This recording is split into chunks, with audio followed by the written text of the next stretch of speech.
I'm Tony Northrup, and for my photography buying guide, I'm discussing the newly announced Nikon D750 middle-of-the-road full-frame camera with a couple of unique features. So today we're going to be going over some product shots. I'll be covering the specs, showing you sample shots taken with the camera, and then we're going to see how it compares against the D610, D810, and the Canon 5D Mark III.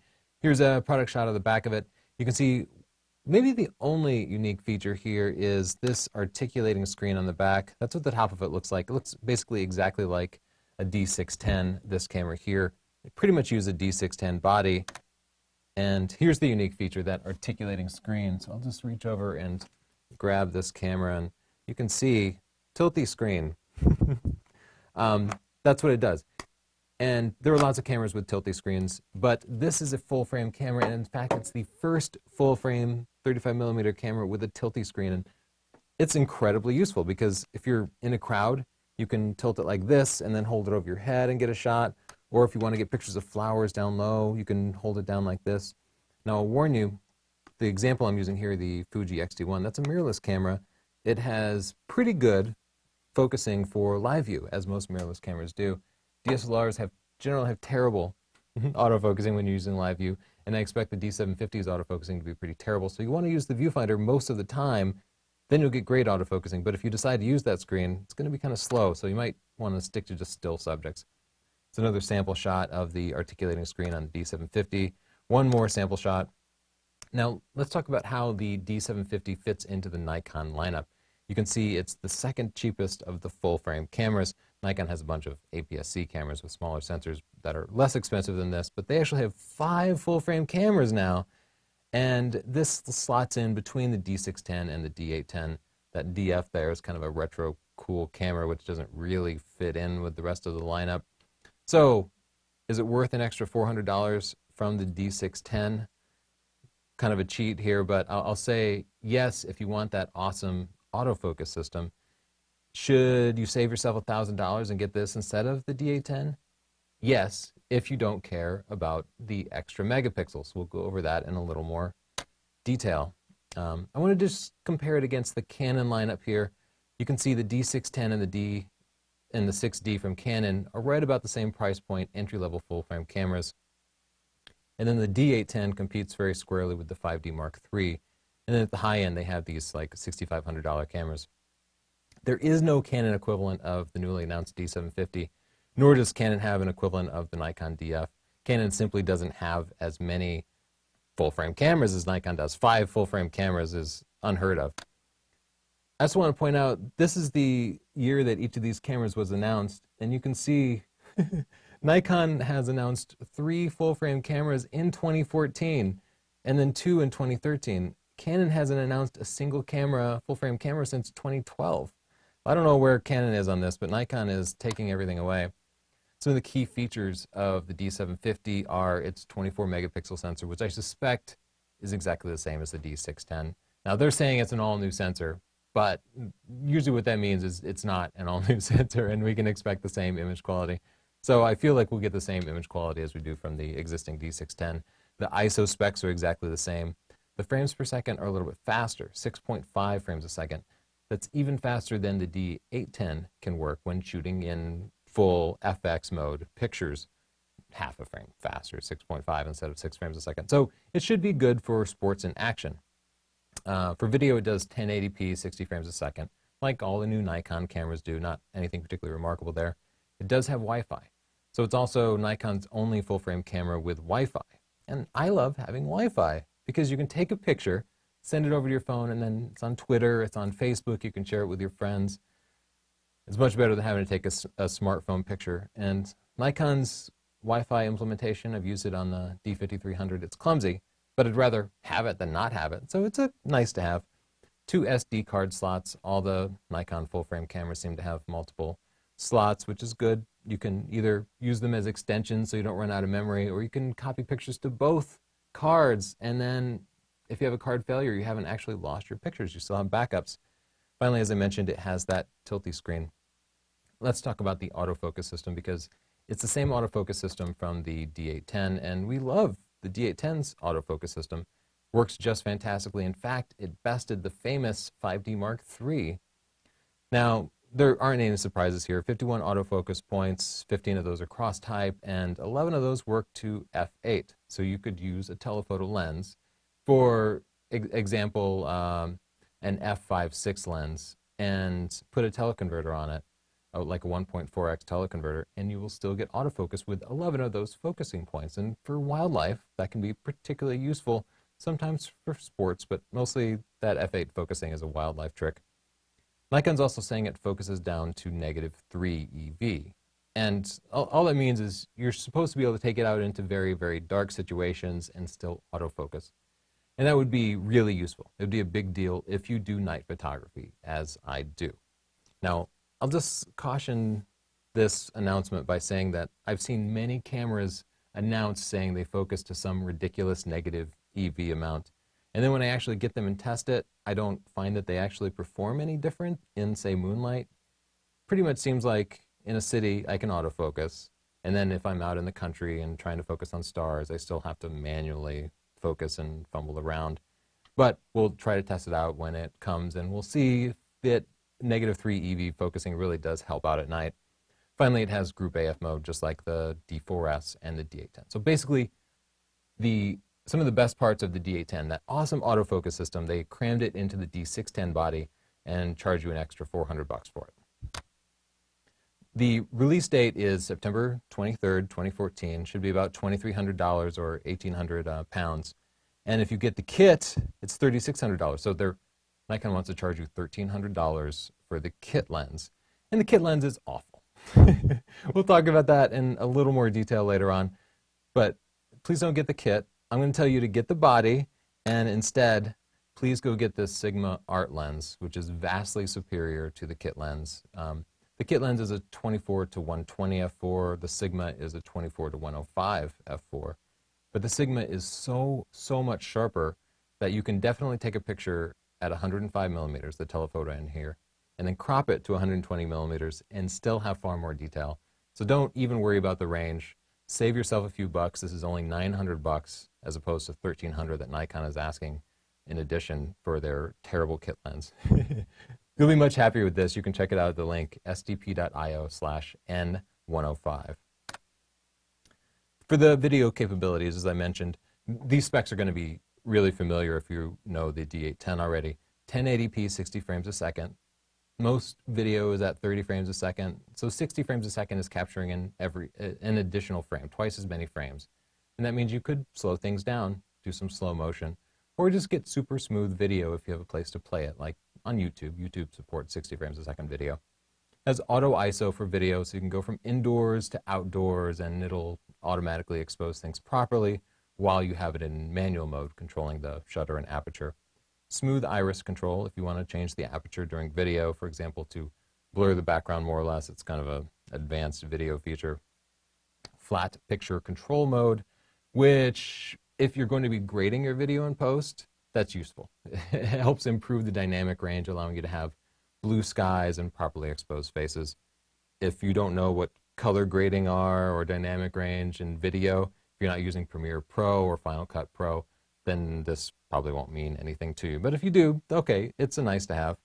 And zebra striping to show highlights basically shows you which parts of your video are blown out while you're recording.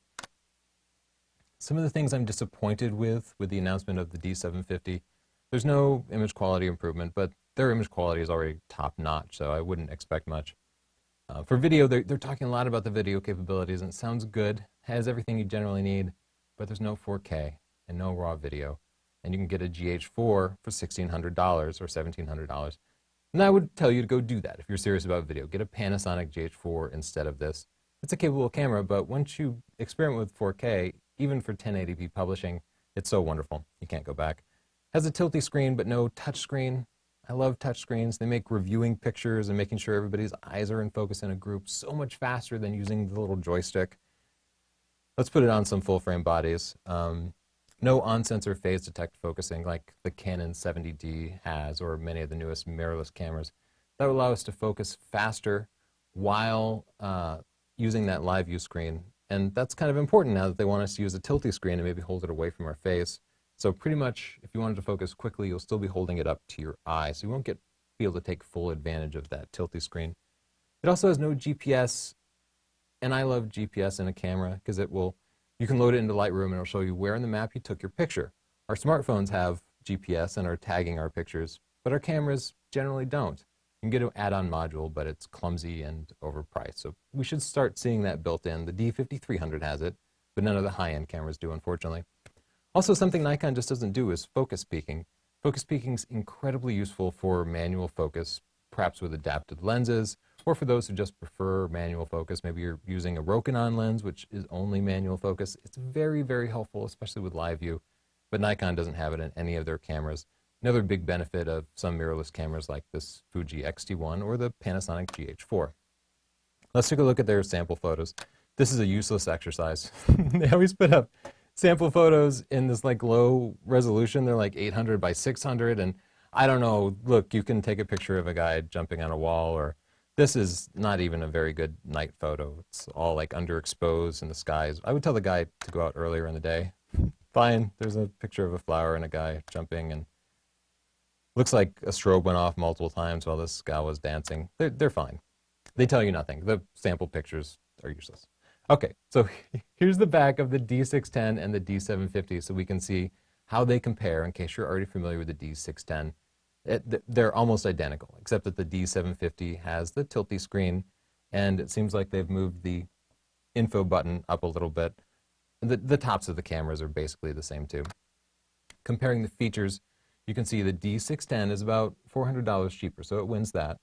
They basically have the same sensor. The D750 is half a frame faster. You'll probably never notice a difference there.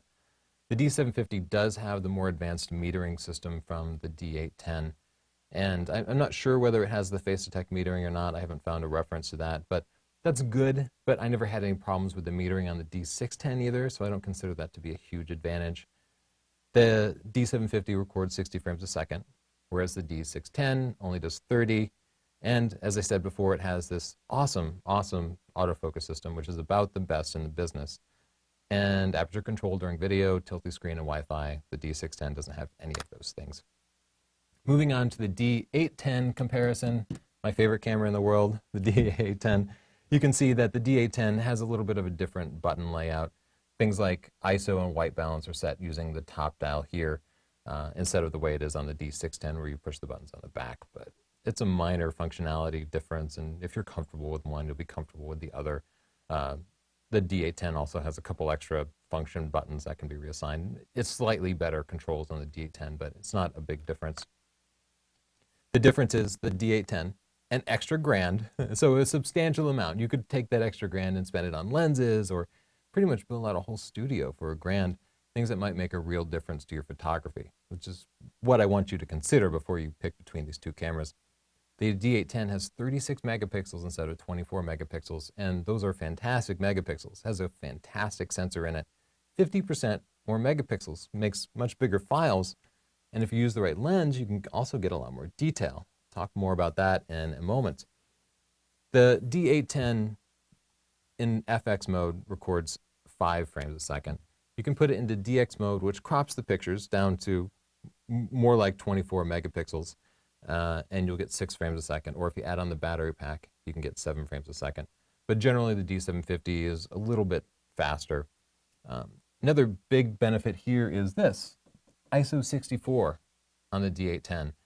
And I love this. This would be worth the extra $1,000 to us because ISO 64 adds an extra 2/3 stop light, and that means 2/3 less noise at the base ISO. In ideal situations where you have plenty of light or you're using a tripod, that will make a difference. That means you can get cleaner images out of the D810 than you could possibly get out of the D750.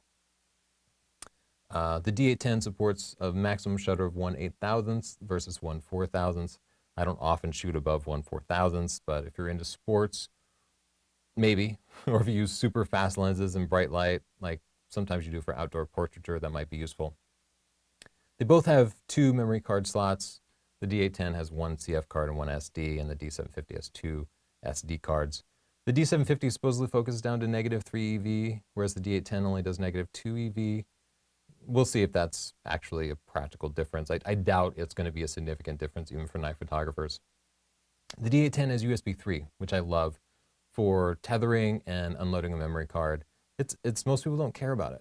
But I really like having USB 3. For some reason, they went back to old USB 2 on the D750, which means if you're actually connected to your computer, it's going to be kind of slow.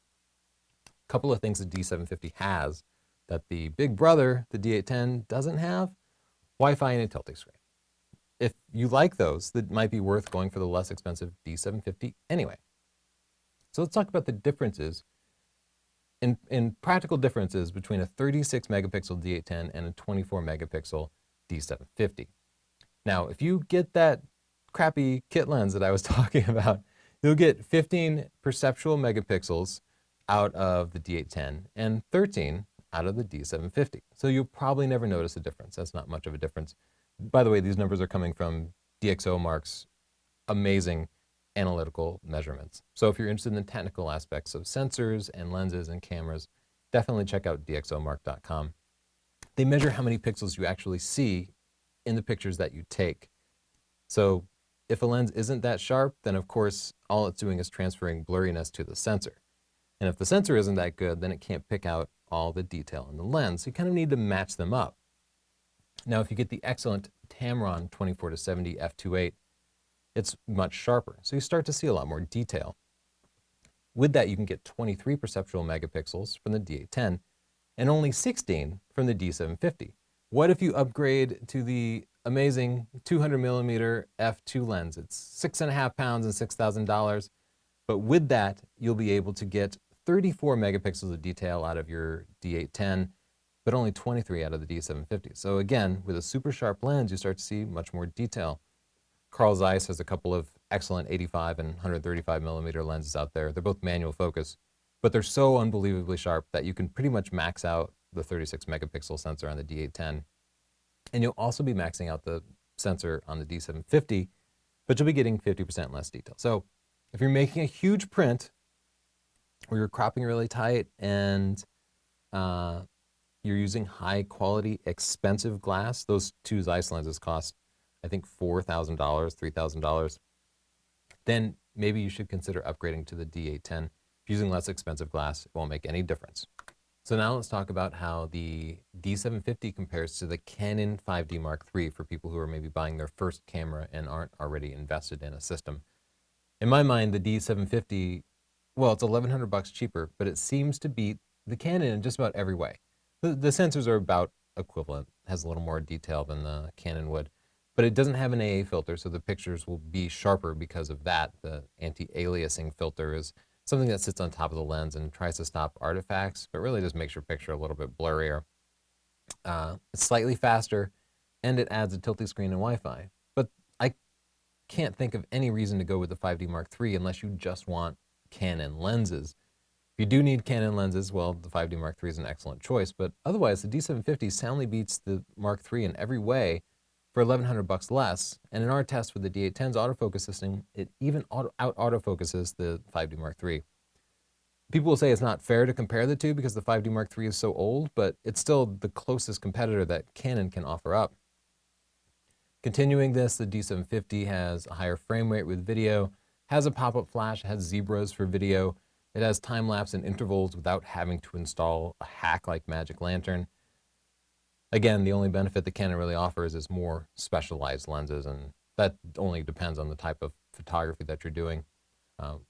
When you're comparing the autofocus system, the 5D Mark III does have more AF points, and especially more cross-type AF points, but when we ran our tests against the D810 out-autofocused the 5D Mark III in every different set of autofocus choices that we made. The D750 will also autofocus to f11 on 11 autofocus points, the 5D Mark III only in the center autofocus point, and for wildlife, that's actually kind of a pain. That means you don't get to do a rule of thirds composition or use the rule of space. You always have to put your subject right in the middle of the frame, which is just not ideal. If you like this video and you want more, you should check out my photography buying guide, which now has more than 15 hours of video built right into it, 350 pages, and the ebook is under 10 bucks. The paperback book is under 20 bucks. You should check it out. And if you want to learn actual photographic techniques, don't forget to check out my book, Stunning Digital Photography. The links for those are also in the description. Please subscribe, share, and give me a like. Any questions, write a comment. Thanks. Bye.